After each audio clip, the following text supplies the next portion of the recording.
আসসালামু আলাইকুম ক্রিকেট প্রেমী দর্শক বন্ধুরা। আজকে আমি আপনাদেরকে শোনাতে চাই একটি রিয়াসাতনামা। একজন রিয়াসাত আজিম সাংবাদিক থেকে কিভাবে কন্টেন্ট ক্রিয়েটর হয়ে উঠেছেন সেই গল্পটাই আজকে আমি আপনাদের সামনে তুলে ধরব এবং যেভাবে তিনি মানুষকে বোকা বানিয়ে ভিউ ব্যবসা করছেন সেই বিষয়টাই আজকে আপনাদের সামনে ক্লিয়ার করার চেষ্টা করব। আশা করি ভিডিওটি সম্পূর্ণ দেখে কমেন্ট বক্সে অবশ্যই আপনাদের মতামত তুলে ধরবেন। দর্শক বন্ধুরা, বলছিলাম রিয়াসাত আজিম ৭১ টিভির খেলা যুগের একজন সাংবাদিক ছিলেন এবং প্রথম অবস্থায় তিনি কিন্তু খুবই ভালো একজন সাংবাদিক ছিলেন।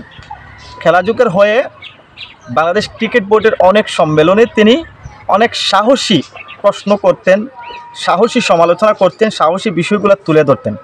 আর সেই কারণেই তিনি অনেক জনপ্রিয়তা পেয়েছিলেন বাংলাদেশের ক্রিকেটদের দর্শকদের সামনে।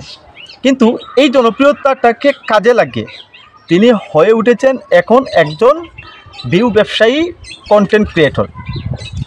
তিনি যেমন সাহসী কাজ করেছিলেন ঠিক তেমনিভাবে সাহসী কাজের সাথে কিছু বিতর্কমূলক কর্মকাণ্ডের কারণে সাথে জড়িয়ে তিনি ৭১ টিভি বা খেলা যুগ থেকে বিতাড়িত হন। যদিও তিনি দাবি করছেন তিনি ছেড়ে দিয়েছেন, বিতাড়িত হন। এরপরেই তিনি ধরে নেন নিজের কন্টেন্ট ক্রিয়েটর ব্যবসা, কারণ সে একজন খেলা যুগের সাংবাদিক হিসেবে অনেক জনপ্রিয় ব্যক্তি, জনপ্রিয় মুখ। আর তাই ফেসবুক, ইউটিউবে খুব তাড়াতাড়ি জনপ্রিয়তা পেতে কষ্ট পেতে হয়নি রিয়াসাত আজিমকে। তিনি সবসময় বাংলাদেশের ক্রিকেট নিয়ে এমন কিছু কথাবার্তা বা এমন কিছু কন্টেন্ট তৈরি করেন যেগুলোর বাস্তবে এখন পর্যন্ত কোনো রূপ পাওয়া যায়নি। এই যে বিশ্বকাপের আগে দল ঘোষণা নিয়ে ওনার কাছ থেকে শুনলাম মাহমুদুল্লাহ রিয়াদ ক্যাপ্টেন হয়ে যাচ্ছেন, নাজমুল হোসেন শান্ত ক্যাপ্টেন্সি থেকে চলে যাচ্ছেন, দলে জায়গা হারাচ্ছেন, লিটন দাস দলে জায়গা হারাচ্ছেন। তিনি রেফারেন্স টেনে টেনে বলছেন, বিসিবি সভাপতি, পরিচালকগণের অনেকজনের রেফারেন্স দিয়ে দিয়ে তিনি ভিডিও তৈরি করেছেন। কিন্তু আমরা বাস্তবে এর কোনো প্রমাণই পাইনি, বাস্তবে এই তথ্যের কোনো ভিত্তিও হয়নি। তাহলে আপনি কি বলবেন?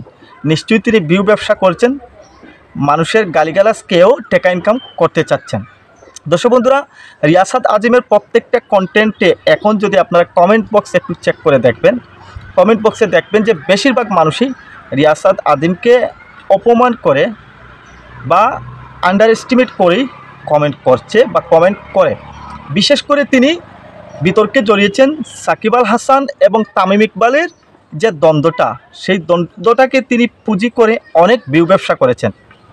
এই দ্বন্দ্বটা না যতটা বাস্তবে কার্যকর ছিল তার চেয়ে বেশি ফুটে উঠেছে রিয়াসাত আজিমের কন্টেন্টে বা রিয়াসাত আজিমের কথায়। আর এরপরই মানুষ তো এখনকার যুগে, বর্তমান যুগে তো মানুষ বোকা নয় যে আপনি যা দিবেন তাই মানুষ খেয়ে ফেলবে।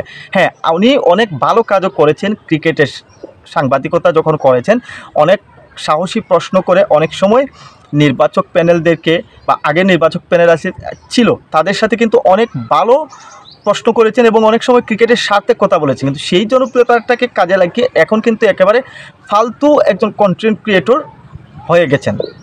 তাই আমি রিয়াসাত আজিম ভাইকে অবশ্যই রিকোয়েস্ট করব যে আসলে আপনি আপনার যে লেভেল ছিল, যে জনপ্রিয়তাটা ছিল, সেটাকে এখনও যা আছে অন্ততপক্ষে আপনার কথাবার্তা, আপনার কাজ কিংবা আপনার কন্টেন্ট দিয়ে কিছুটা হলেও ধরে রাখার চেষ্টা করেন।